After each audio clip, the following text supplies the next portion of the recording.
Je suis directrice du pôle évaluation-orientation depuis le mois de septembre. Ça fera 10 ans que je travaille à l'ETAI en mois de mai.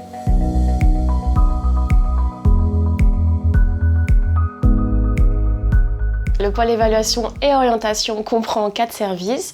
Le SAVS, le dispositif étape qui se situe à Villejuif et 2 autres services qui se situent à Choisy-le-Roi, l'accueil de jour et l'accueil temporaire. Le pôle comprend une trentaine de salariés avec des métiers très différents, du secrétariat aux hommes d'entretien, des éducateurs spécialisés, des psychologues, des AMP, AES, chefs de service. La particularité sur ce pôle, c'est que ce sont des équipes très stables, très efficaces sur le quotidien, toujours emballées pour porter des nouveaux projets. C'est toujours très agréable de travailler avec des professionnels très engagés, investis. Ce que j'apprécie particulièrement en l'ETAI, c'est le respect de la personne que l'on accompagne, de sa dignité, les projets qu'on porte pour eux, que ce soit le DEI, la VARS, la bientraitance. C'est des sujets qui me tiennent très à cœur et qu'on peut mettre en pratique au quotidien sans avoir de frein. Le sujet premier, c'est la personne qu'on accompagne.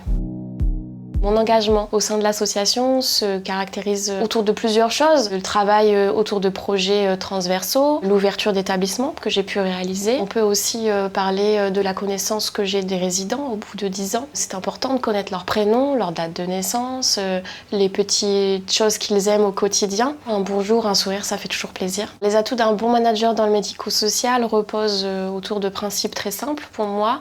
C'est le respect des professionnels, la reconnaissance du travail qui peut être parfois difficile. Et puis, je pense que c'est très important de rester équitable dans une équipe, équitable dans les choix, les décisions qu'on peut prendre pour que chacun puisse se sentir respecté.